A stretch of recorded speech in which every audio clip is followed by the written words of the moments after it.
Hi, James, and welcome to the show. From time to time, I've been lucky enough to speak to a few drivers who have gone on from being a grassroots racer into the higher level of motorsports in Australia. And we probably won't have enough time to hear about everything you've done so far. But thanks so much for jumping on the podcast.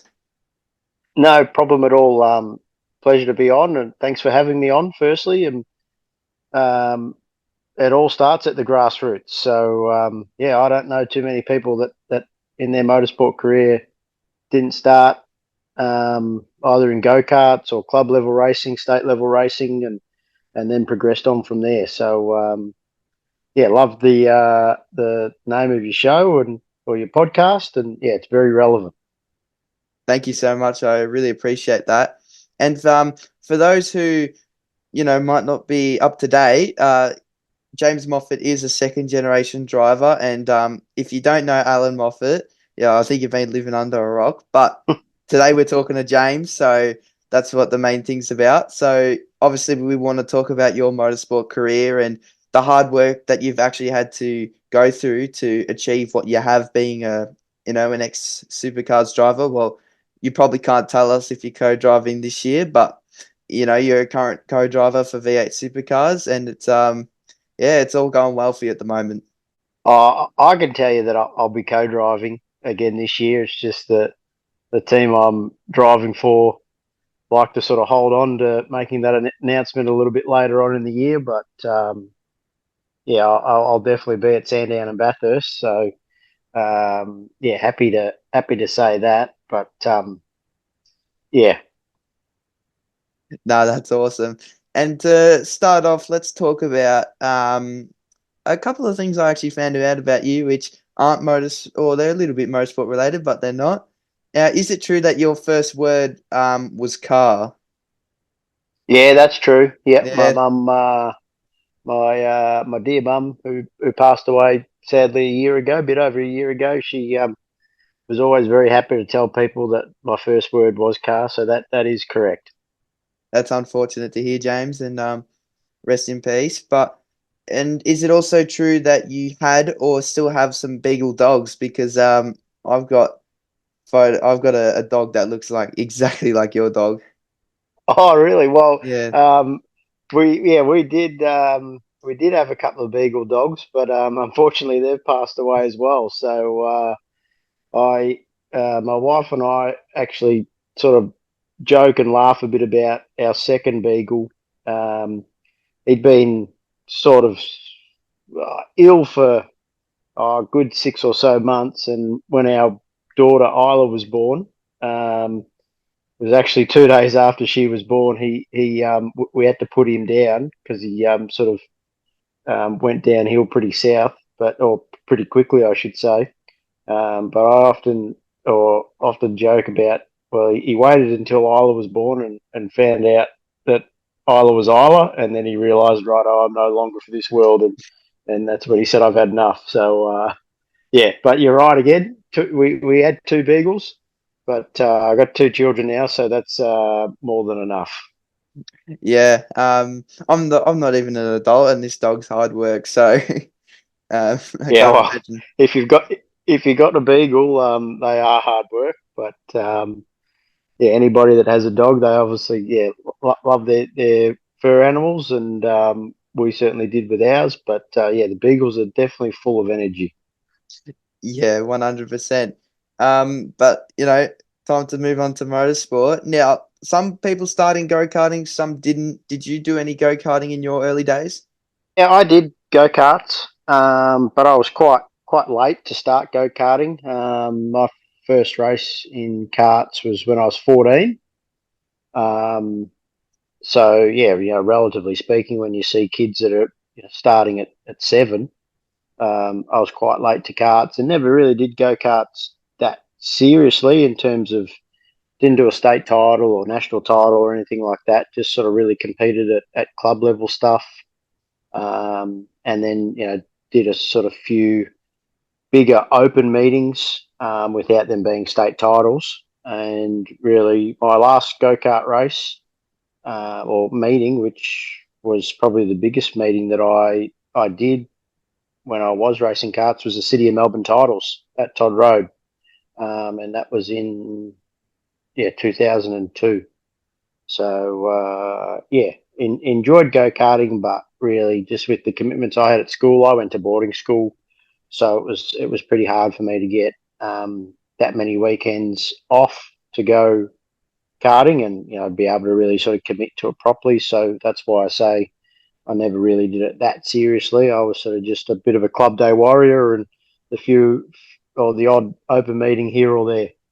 No, that's still fine, and that's actually how a lot of people do get started in motorsport. Lots of people start, just a little bit younger than myself, and they find go-karting is a really good tool to get into the sport. And I'll never deny that go-karting is an awesome way to get involved in motorsport.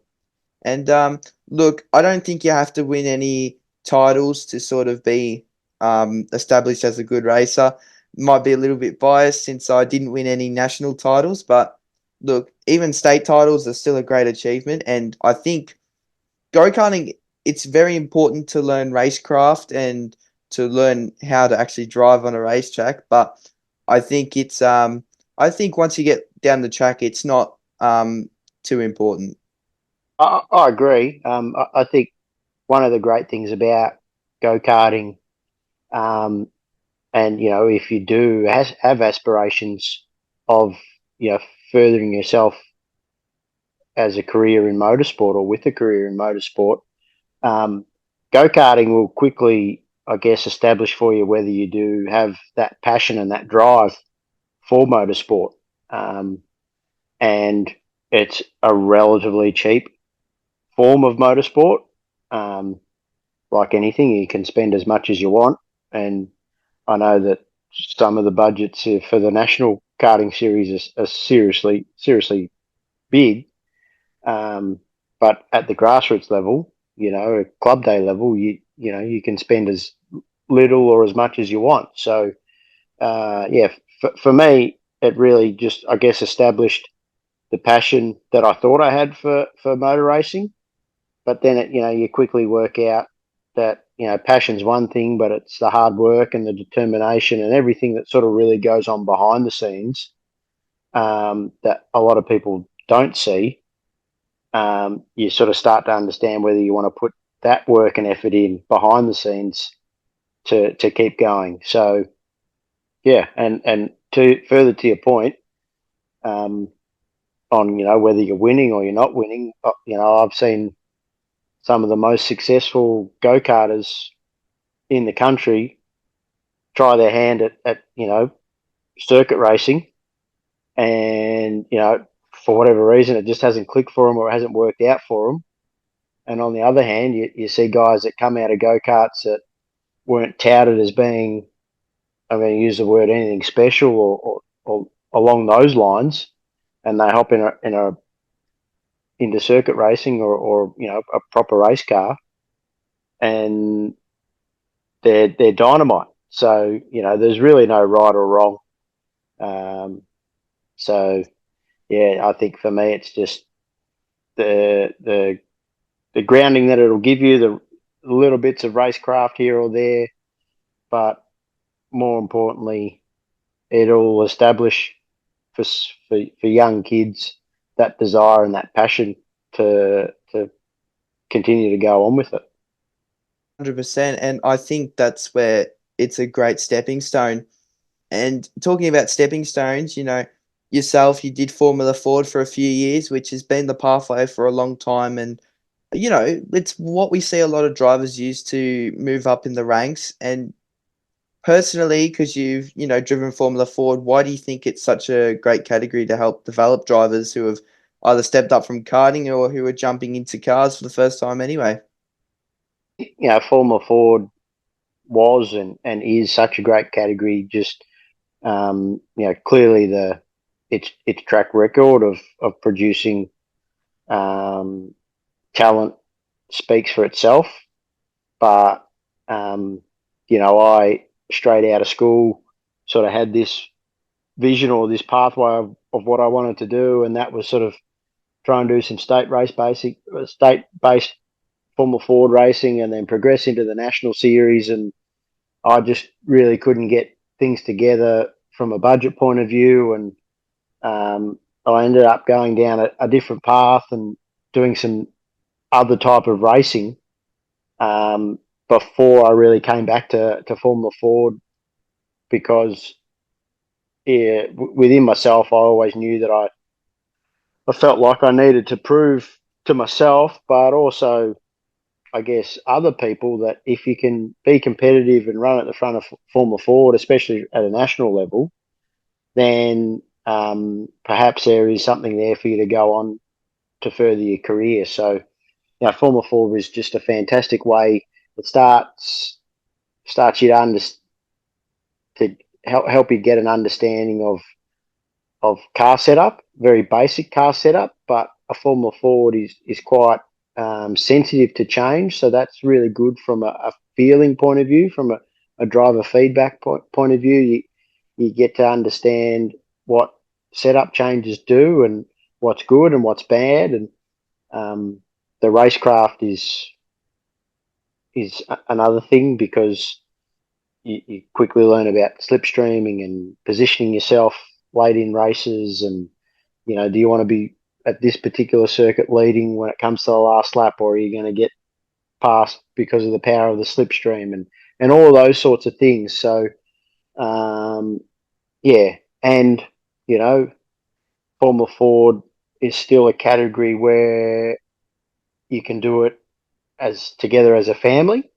Yeah. If so if you can get a car together, you just you don't need anything elaborate in terms of like a big transport or anything like that. You can get your car around in a trailer or on a trailer. So a family type operation can go away racing, but then there's also teams out there, which is a great opportunity for young drivers to get into a team. And I'm going to use Sonic as an example. And sadly, they're for the first time in however long they're not competing in Formula Ford this year, but for as long as I can remember, Sonic were the benchmark team for Formula Ford.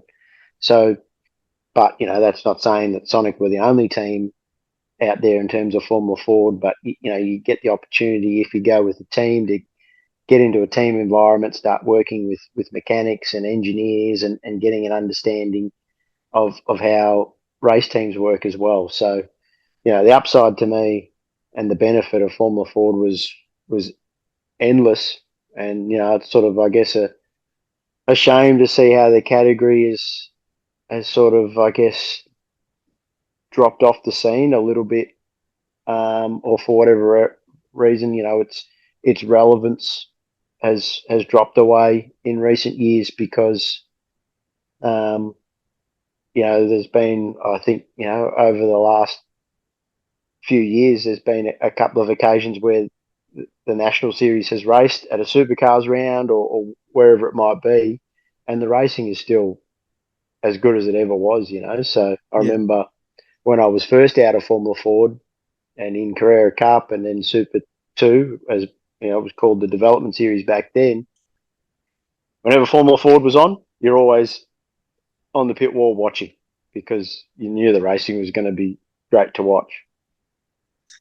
Yeah, 100%. And look, I'll be honest. Like, I think the reason that it's slowly losing relevance is because of how much it's gone up in price. I don't think there's any way that people could deny that it's gone up a lot in price, and it's almost become a little bit.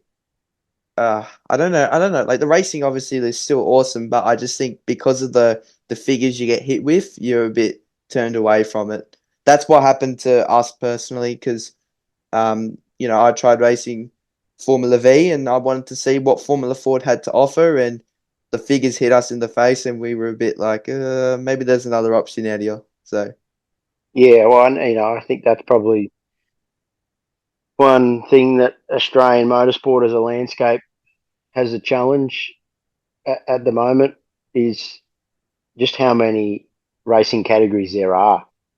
Um, there's a lot of options out there, and I feel like 20 years ago when I first started, um, there weren't as many options, so it was a bit more straightforward in terms of how you, I guess, approach your career progression, if you want to call it that. But yeah, there's a lot of categories out there now, and I think a lot of them are obviously competing against each other. And let's face it, we all know motorsport is expensive. It's not a cheap sport to get into. So, and especially unfortunately at the grassroots level, it does require a fair bit of finance and funding to get started. That's just the reality of it. Um, so yeah, that's one thing that I also think is probably hindered Formula Ford as well. I'm not as close to what the costs are these days, but I think I remember when I raced National Formula Ford in 2007.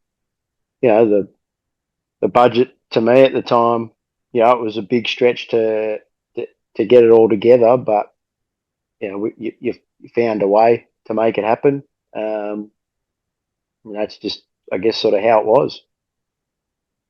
No, it's totally understandable. And look, you had a good run in Formula Ford. Not sure if you still remember it, but you were always up at the top end, so it's not much you can complain about.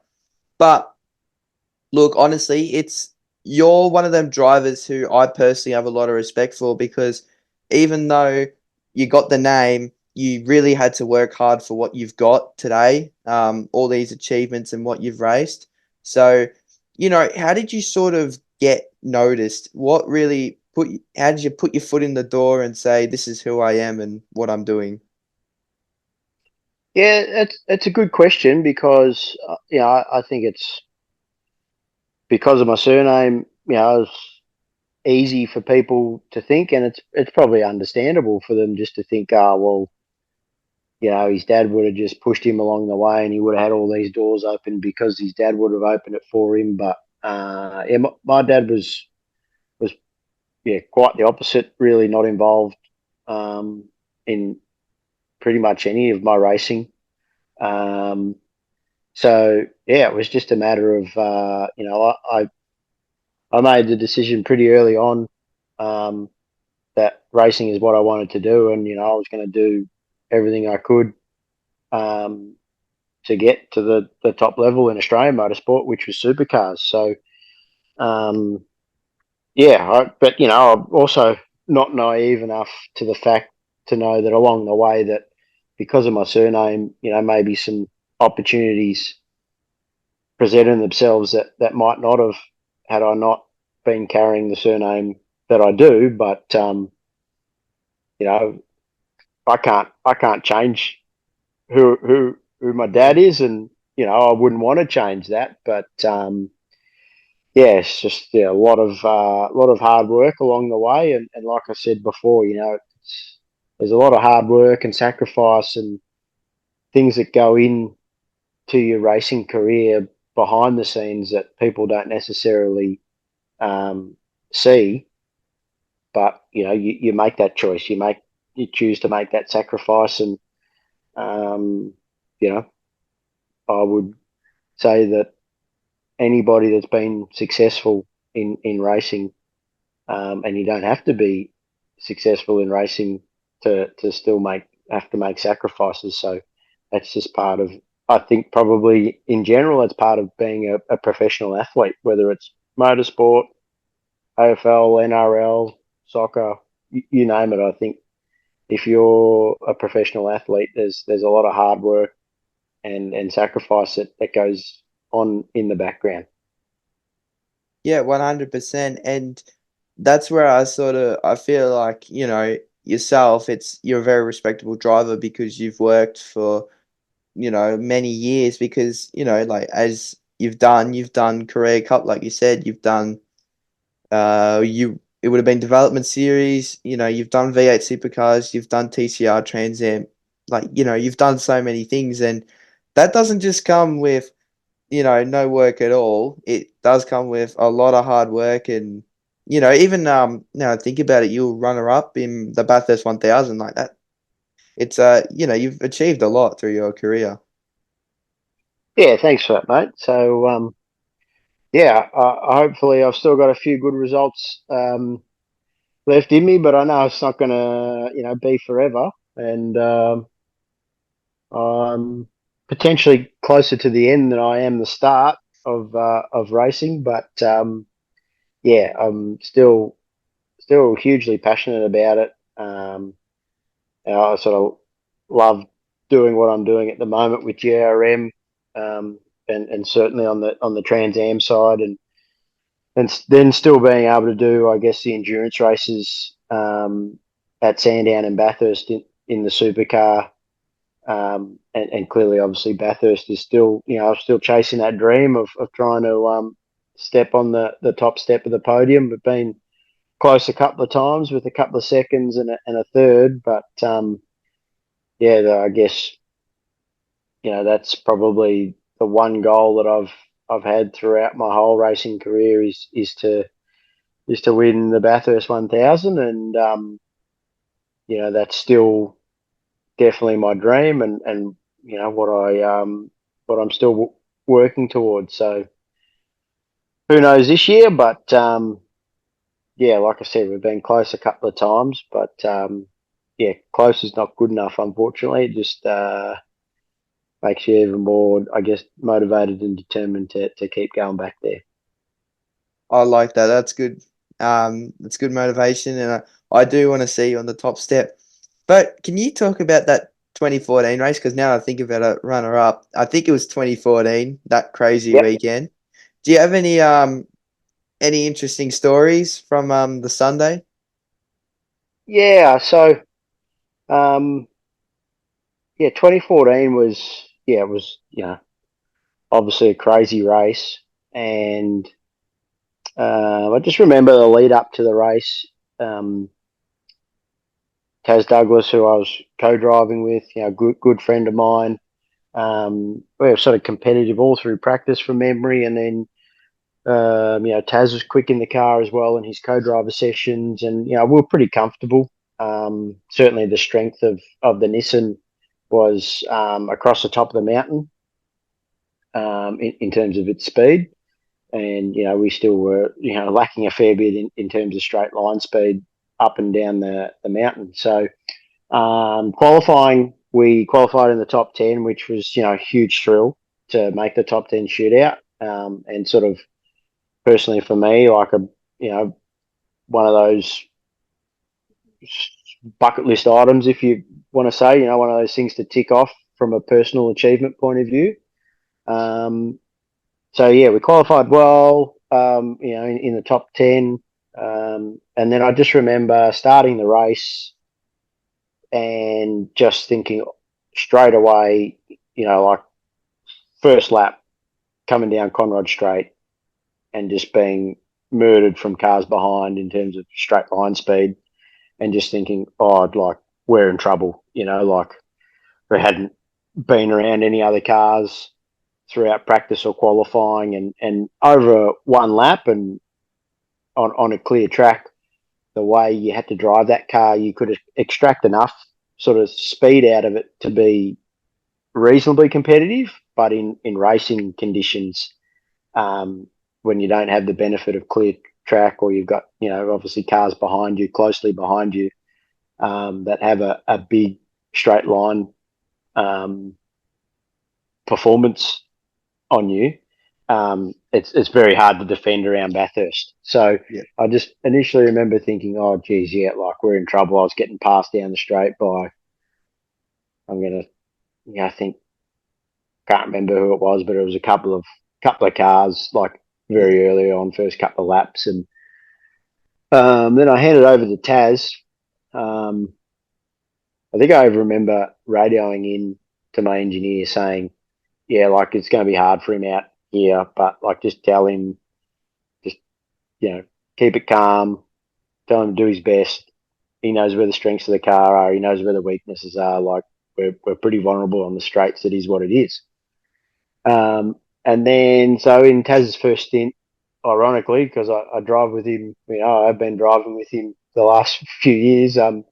Cam Waters was passing Taz up into turn two, and sort of just basically gave him no room under brakes, and yeah, sent Taz off into the fence. And luckily, it was sort of just a glancing blow of the tyre walls there at Griffiths Bend on the outside of turn 2, and Taz was out, back it out and get it back to the pits, and they put another tyre on it, and really there was no damage. We just lost some track position in it all. But it wasn't until later in the race where Taz unfortunately got or come unstuck at turn 2 again, where the track was breaking up, and went into the same wall at turn 2. But this time there was a lot more damage to the car, and I guess it wasn't long after that's when they called the red flag, because there'd been two or three other cars that had gone into the fence there. One of them being obviously Paul Morris, with who was driving Oh with yeah. Chaz Mostert in the FPR car. So they red flagged the race, and luckily, within the rules, we were able to go to work on the car, because there was quite a bit of damage to the left front. And I remember at the time my engineer saying, "Oh, they think the red flag's going to be about 15 minutes long." Well, the red flag was just under an hour long. That's how long it took them to repair the track. And my crew, or our crew, they worked on the car the whole time they had available. Like, they were still working on it until they couldn't work on it, because we had to go racing again. Like, that's, so there was a significant amount of damage there. But so I guess we were very fortunate in a way that the red flag period went for as long as it did, because it meant the boys could keep working and get the car back into. I remember, driving it after the red flag, and from a handling point of view, there was nothing. I couldn't have told you that it had been in the fence twice up until before that. So it obviously looked pretty bruised and battered, and had a lot of race tape on the front of it, and all those bits and pieces. But yeah, I just remember from that point forward, I think that was about halfway, and we were the last car on the lead lap. And I was just like of the mindset, well, we're at last car on the lead lap. We've probably had a bit of a free kick here because of the red flag. Car's back in, sort of a condition that we can go racing with again. Yeah. And it was just like, well, we'll just drive it as hard as we can, just go flat out. And then I remember we had quarter break because of we had come into the pits, and we had filled it with fuel before the red flag was actually displayed. So it meant once the field got going again, there was a lot of cars that had to make a pit stop for fuel, and there was only a safety car, I think, 4 or 5 laps after the restart, and we sort of went from the back of the field, and because so many cars pitted under that sort of safety car, we found ourselves back, well inside the top 10. And then everybody was sort of basically on the same strategy. So we gained a lot of track position back sort of straight away. And from that point, we sort of just maintained that, hovering in the sort of top 10 area. And then, as that race sort of unfolded towards the end, and everything started to kick off with, Lowndes and Winterbottom, and yeah, just there was just stuff going on everywhere. We wound up, we were sitting in third with, I don't know, say half a dozen laps to go, and then obviously, Jamie was doing his thing, and Chaz was trying to chase him down, and yeah, Jamie obviously ran out of fuel, so we inherited second there on the last lap. But yeah, it was a crazy old day, but it certainly it taught me one thing, to never give up, especially in that race. Yeah. And yeah, just to sort of see how much that result meant to everybody in the crew, because it had been a really big sort of hard 2 years for that Nissan program. Um, so to just get a result like that at the biggest race of the year, and sort of see the reaction on all their faces, that was just as Yeah. satisfying for me. But then also just how much it meant to Taz, my co-driver. That was pretty special as well. So yeah, there's some moments there that I'll never forget, and especially walking out on that Bathurst podium for the first time, with all the crowd underneath and the noise, just the noise. Yeah, that was it was pretty full on, but it was a great experience. Yeah, it's I couldn't imagine anything cooler than that. But look, I don't doubt you will find yourself on the top step because you've done multiple races with Cam now, and you always put in a good performance, and it's hard as a co-driver, from what I believe, because you get put in the car and you're expected to be just as quick as as what Cam's doing, and you only get to drive the car a few times a year, because you do, I guess, you would do a few days with Tickford, maybe, I don't know, it depends on the driver, where you do ride days and whatever. So you don't have much supercar time. So it's a lot of expectation. Yeah, you're right. It is. And the thing with supercars and the limited test days, like they only get 3 test days a year. So because the testing is so limited, then there is a big importance on obviously the lead driver.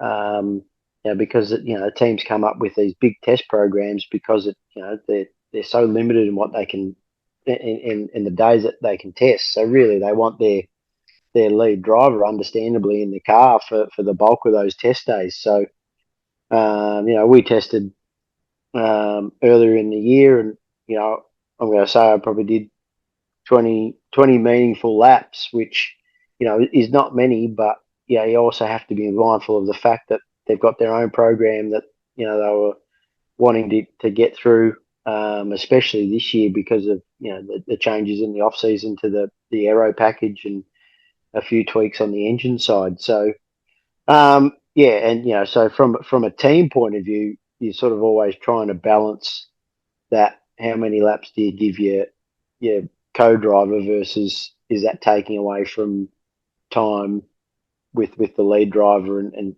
sort of further developing the car. So um, yeah, it's not a being a co-driver is definitely very challenging. And you're right, it's because there is that expectation um, that your co-driver is right on the money, and we're not necessarily driving that car week in week out like the lead driver is. But hopefully for somebody like me, that's a benefit of having some experience behind myself. I've been in the championship full time, so I feel like one area where um, I'm an asset to say a team like Tickford is just, and particularly driving. We say somebody like Cam is having been in the position of being a lead driver. You sort of know what you want from your co-driver,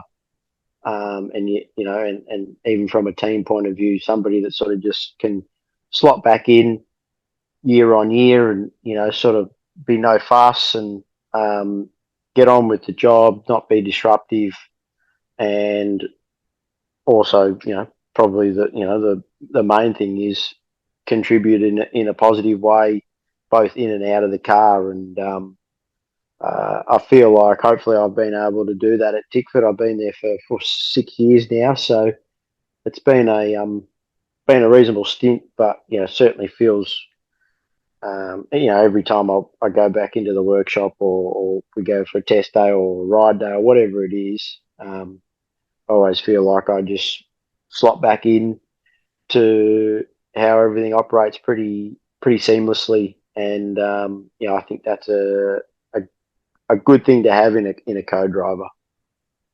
Yeah, definitely. Cool. So obviously, being with Tickford for 6 years, you said it's not been, easy, because every year you go there and you just try your best effort at Bathurst, and to walk away sometimes, like you're obviously trying to go there to win. You're not going there just to be a number. So, you're obviously doing a bit because you're trying to do Trans Am at the moment and you're the current Trans Am champion. But, what does it take to sort of be a co-driver and stay up to speed? Yeah, that's I guess that's a good question. I think I always found it hard when I was starting out, um, and you're knocking on doors of teams trying to get an opportunity um, for a co-drive, and I remember it clearly, like you know the teams are sort of looking, or back then, teams were looking for co-drivers with experience, but you know you can't get experience without actually doing it. So, um, and I guess it can see it with a couple of guys, young guys now that I work sort of closely with through GRM. Aaron Cameron, for example, he's trying to break in to supercars and particularly that sort of, I guess, co-driver landscape to begin with. And, he's sort of getting the same sort of feedback. And it's sort of like, well, unless somebody is prepared to take a chance on you, which there's becoming less and less teams out there that are prepared to do that. It's a grind. You've just got to keep at it, and for whatever reason, the racing landscape in this country has sort of become fixated in a way with the pathway has to be through Super Two, and only supercar teams will look at drivers if you've got 2 or multiple years of Super Two experience under your belt before they'll even consider having a look at you. So yeah, it's I guess a hard question to answer, Ayrton, because I came out of um, full time driving, and then obviously into co-driving. I'd only did one race prior to becoming a full-time driver in the Supercars Championship as a co-driver, and that was with Steve Richards at FPR in 2010. And I was running the development series with Tickford, or with FPR as it was called, that year. So that was sort of, I guess, part of my deal in that particular year was to do the development series and also driving the endurance with Ford Performance, in the endurance races with Ford Performance Racing. So, and that opportunity really only came from me the previous year in 2009, which I was doing the development series. I was driving for Sonic, but I got asked to come and do an evaluation day with FPR, and so I did that and went reasonably well at the time from memory. And that was the last year that the main series teams or the supercars teams could pair their lead drivers in the same car. And at that time, I think FPR had Dean Canto and Luke Yilden in their second car. And I remember after the evaluation test, Tim Edwards actually said to me, he said, if I wasn't committed with the other two guys, I would have tried to find you a seat in that car, in the second car. And then that sort of, I guess, landscape became a little bit more difficult again for young guys when they changed the co-driver rule, Yeah. especially in the teams that had really 2A drivers, and fighting for the championship. So I guess it was just good timing for me in terms of I'd started a relationship with FPR, and I was sort of on their radar in that sort of 2009, 2010 period. And then for me, I started full time in 2011. So when I finished full time racing, I guess I remember personally, when you're driving full time, if anybody comes out of full time driving, they're sort of immediately like one of the top picks to be a Yeah, co-driver because they've been racing full time in the championship. So um, yeah, fortunately for me, Chaz Mostert was pretty keen to get me on board, um, and that's when I joined them to drive with him in 2018 and 2019, and it was meant to be for longer, but Chaz decided that he wanted to go, I guess, different ways with Tickford and left the team at the end of 2019. So yeah, that's can't probably I probably haven't really answered your question that well in terms of it's fine. Yeah, yeah, but you're still giving good insight, and look, to be honest, you can't say right yourself, right? You stepped down from full-time driving in 2018. Of course they're going to pick you because you've just got all this experience. You've been racing.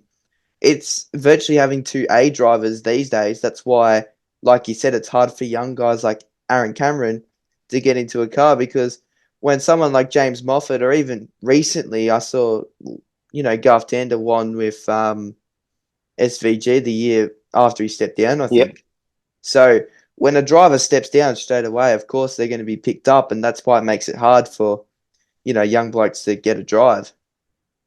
yeah, definitely. And for me, when I knew that I wasn't going to be full time in the championship, well, my next priority was trying to get a co-drive with a driver and a team that I felt was capable of winning Bathurst, and I felt like that was certainly the case with Chaz and Tickford, and more recently, obviously the last few years driving with Cam, we certainly feel like we've gone to Bathurst um, with every chance and opportunity to be fighting for the win. So Yeah, um, yeah, that's I detailed that earlier. That's certainly my motivation. I don't really feel like I could.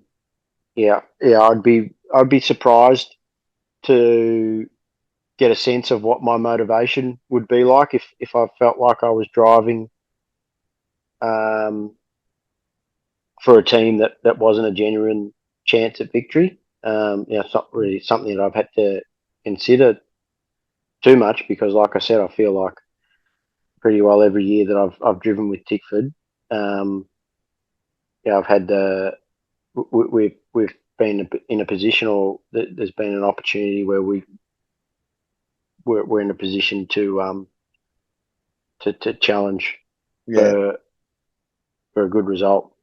yeah. Well, I'm not sure, like, as yourself, if you look at the media leading up to events or not, if it's a bit of a distraction. But, you know, Cam Waters and James Moffat is always a hot topic because you look at the co-driver sessions and you're always, I reckon, in the top five in the co-driver sessions, and Cam's always in the top five in the main driver sessions based off last couple of years. Like you're not wrong when you said you've had a genuine chance. And unfortunately, the mountain, it does its thing and it chooses its winners and losers.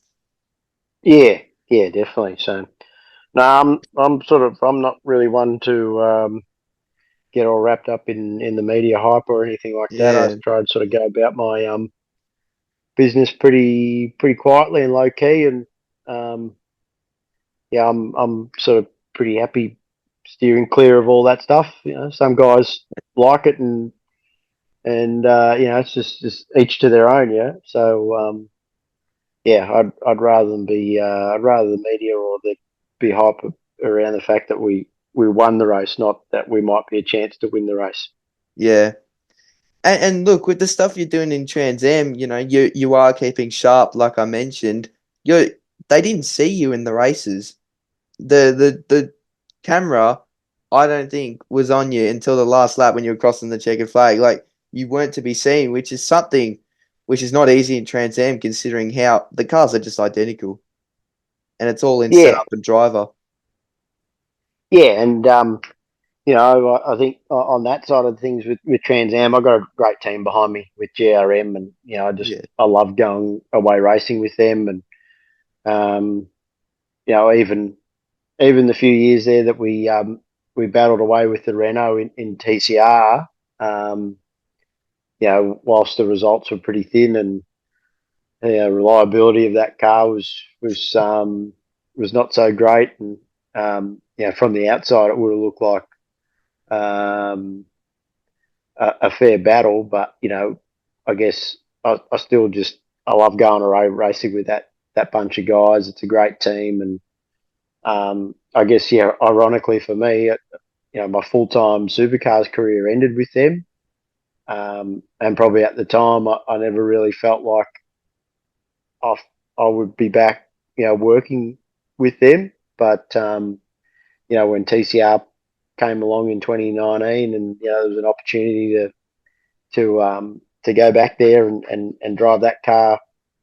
Really, ever since then, it's just been it's been really good fun, and we've had plenty of laughs along the way, and more recently, obviously with Trans Am last year and winning the championship. They're the sorts of things that you look back at, and you got a lot of satisfaction, and it really means a lot. But it's a group of people that you get to do it with. So, but part of my motivation for doing that stuff over the recent years has been, I guess, focused towards keeping myself sharp and race fit, um, for those enduro campaigns in supercars. So, um, that's, I guess, that's what it still boils down to. But my focus is trying to be in a position to win Bathurst, and if I can do things around that I feel will benefit me, then and I feel Trans Am does that. But also, I still love racing, so it's fair enough. they're cool cars to drive. I get to do it with a great team and a great bunch of people. We've got some great sponsors that help us do it as well. So, um, it's been great to be able to do it and to start the year this year like we did with 3 wins at Sandown. Was just perfect, but we've um, we've still got a big job ahead of us if we want to try and go back to back in terms of the title. Yeah, probably be the first to do it since Nathan Hearn if you can. So wish you the best of luck with that one. Thank you. Yeah, that'd be nice. That would be nice to be able to give stir Nathan up about that. But he's a huge talent himself, and was obviously very fast in those cars. But had a little bit to do with Nathan at GRM, more so in the S5000. Um, Yeah, but so I know how much of a talent he is. He just needs to sort of catch a bit of a break along the way, but he's also still got to keep working at it himself, and if you keep grinding away long enough, something will eventually happen. yeah, and look, James, I'd love to come to one of the rounds if I could. I'm not sure if you guys do any more races in Victoria or not, so I might try and come down for Sandown at Supercars, but probably won't be able to get into the paddock and say g'day. But oh well, No worries. Well, if you're ever around, make sure you do come and say hi if you can. I will do. And look, actually, you know what? I'm just looking at your calendar now. Give me a minute. I think you might be racing the same weekend as us at Bathurst. Okay. I could be wrong. Just give me one sec, sorry. The international, Oh yeah. Yep. Well, I'll be so there. So yeah, I'll drop in and say g'day and perfect. good to see you. But you were talking about sponsors, and that's obviously a pivotal part of Grassroots Motorsport. So who are the guys who are backing you at the moment? And if you want to give them a bit of airtime. Yeah. Well, obviously, with the Trans Am side of things, it's great to have Valvoline as a major partner. They've been a supporter of GRM for almost 35 years now. That Garry's relationship with Valvoline goes back to. So very loyal company and great to represent a big global brand Yeah. like that. But we also have some great support from Adrian Portelli at LMCT Plus, and there's I guess various other people that help us. Um, so yeah, we can't go racing without that sort of support, and it's very important. And building good relationships with people from a grassroots point of view is definitely important. And I encourage, I guess, any young racers out there that look after your sponsors, do that extra mile, go over and beyond, Yeah. um, because it's you need sponsorship to go racing. That's the reality of it. So but it's a very, very important facet of motorsport. Yeah. And look, James, what advice would you give to your 16-year-old self if you could talk to him? Um, 16-year-old self. That's probably another good question. Um, I probably would say the same thing. Is just if you want it bad enough, you'll make it happen. And a lot of it is up to you. So you'll find people along the way that will help you, but it'll be your attitude and your work until uh, along the way that will be the reason as to why people will want to put themselves in a position to help you. So Cool. um, yeah, Well, thank you so much, James, for jumping on tonight. I better give you some time to relax and do whatever you want to do. So I really do appreciate you jumping on the podcast, and I believe you should be, really proud of yourself for jumping on a podcast with a kid who's just trying to, do it himself, trying to do motorsport. It's a hard thing, so we appreciate you jumping on and telling your stories. no worries at all. Thanks for having me on, and keep pushing, mate. Don't give up, and you never know what's around the corner. So good luck with it all, and well done with everything you've done so far. Thanks, James. I appreciate it. Good on you, Ayrton. Cheers, mate.